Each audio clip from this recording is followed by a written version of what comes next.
جو آیہ تطہیر کے مصداق اگر ہم کہیں تو اس میں تو احکامات بیان ہو رہے ہیں. اور آیہ تطہیر میں خدا کیا کہہ رہا ہے؟ جو میں نے ابتدا میں کہا، خدا نے یہ نہیں کہا کہ اہل بیت کو رجس سے دور رکھے گا.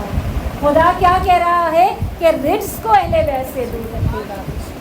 تو یہاں تو احکامات بیان ہو رہے ہیں، یہاں تو یاد دلایا جا رہا ہے کہ یہ احکامات ہیں، ان کی پابندی کریں. تو عزاداران امام یہ بہت بڑی دلیل ہے. اور اگر اس دلیل سے بھی سمجھ میں نہ آئے، ذہن کنفیوز ہوں، تو پھر ایک اور علمی دلیل سنیں، قرآن سے ہی سنیں کہ یہ جو آیے مبارکہ ہے، جہاں تک نبی کی بیویوں کا ذکر ہے نا، دیکھیے وہاں تک جو تھوڑی سی بھی عربی جانتے ہو سکتا ہے اس میں سے کوئی بھی اتنی عربی نہ جانتا ہو کہ جو یہاں تک، لیکن اب تو ہم سب کچھ چیک کر سکتے ہیں نا سوشل میڈیا سے کہ کیا گرامر یوز ہوئی ہے، کون سا صیغہ یوز ہوا ہے. تو یہ جو یہاں تک صیغہ یوز ہو رہا ہے، جہاں تک ازدواج کا ذکر ہے، تو مؤنث جمع کا صیغہ ہے. اے نبی کی بیویوں، اے نبی کی بیویوں، مؤنث کا صیغہ ہے نا، کوئی مذکر کا صیغہ نہیں ہے. لیکن جہاں سے یہ آیہ تطہیر جو اہل بیت جن کے مصداق ہیں، جب وہ بات شروع ہو رہی ہے، خطاب کا انداز بھی بدل گیا اور عربی کا صیغہ بھی بدل گیا. اب مؤنث کا صیغہ نہیں ہے، اب صیغہ کون سا استعمال ہو رہا ہے؟ اب ضمیر مذکر جمع کا صیغہ ہے. اور آپ کو پتہ ہے کہ ضمیر مذکر جمع کا صیغہ کہاں استعمال ہوتا ہے؟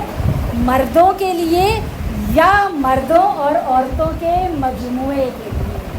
تو اب ذہن کلیئر ہو گئے ہوں گے نا کہ پہلے حصے میں جہاں ازدواج کا ذکر ہے وہاں مؤنث جمع کا صیغہ ہے.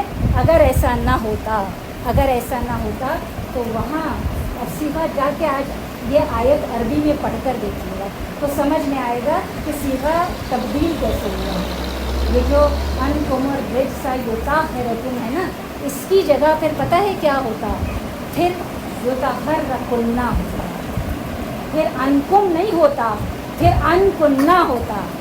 یہاں پھر اگر مؤنث کا صیغہ ہی یہاں تک چلتا نا، آیت کے آخر تک چلتا، تو پھر آیت یہ نہیں ہوتی کہ انکم الرجس ویطہرکم، یہ نہیں کہا جاتا. پھر یہ کہا جاتا انکننا ویطہرکن، یہ صیغہ استعمال ہوتا. اس لیے میں سمجھتی ہوں کہ اس فرش عزا کے صدقے اس وقت سارے ذہن کلیئر ہو گئے ہوں گے کہ اہل بیت کا مقام کیا ہے، ازدواج کا مقام کیا ہے، اصحاب کا مقام کیا ہے. علی و فاطمہ کی اولاد سادات کہلاتی ہے نا، صدقہ ان پر بھی حرام ہے جیسے اہل بیت پر حرام ہے. ازدواج پہ صدقہ حرام نہیں تھا، اصحاب پہ صدقہ حرام نہیں تھا. یہ میں اپنی طرف سے نہیں کہہ رہی، یہ سب جانتے ہیں کہ صدقہ صرف سادات پر حرام ہے. کوئی شیعہ کے گھر میں بھی پیدا ہو لیکن سید نہیں ہے، اگر علی اور فاطمہ کی اولاد نہیں ہے تو اس پر بھی صدقہ حرام ہے. اس کے لیے بھی صدقہ کھانا جائز ہے، مگر ایسا تو نہیں ہے کہ ہم پر صدقہ حرام ہے تو ہم آئے تطہیر کے مصداق ہو گئے. نہیں، ہم کیا جناب سلمان فارسی جو وہ بلند مرتبہ اصحاب میں شامل ہیں کہ جن کے لیے کہا گیا سلمان منا اہل البیت، تو کیا وہ اہل بیت ہو گئے کہ جو آئے تطہیر کے مصداق میں؟ نہیں. اسی طرح نبی کی بیویاں نبی کے اہل بیت تو ہو سکتی ہیں، نبوت کے اہل بیت نہیں ہو سکتی. درود پڑھ لیجیے محمد علیہ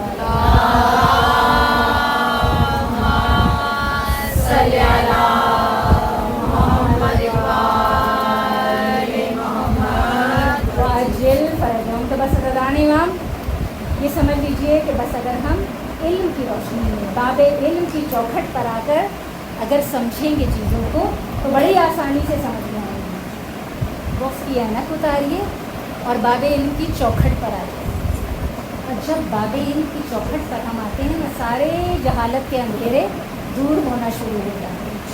اور یہ جملہ یاد رکھیے، باب علم کی چوکھٹ پر آ کر جتنا خود کو پست کرتی جائیں گی، علی اتنا آپ کو بلند کرتے چلے جائیں گے. یہ وہ در ہے کہ جو بلندیوں کا در ہے، یہ وہ در ہے. علی کے سامنے کائنات کی ساری بلندیاں ہیچ نظر آتی ہیں.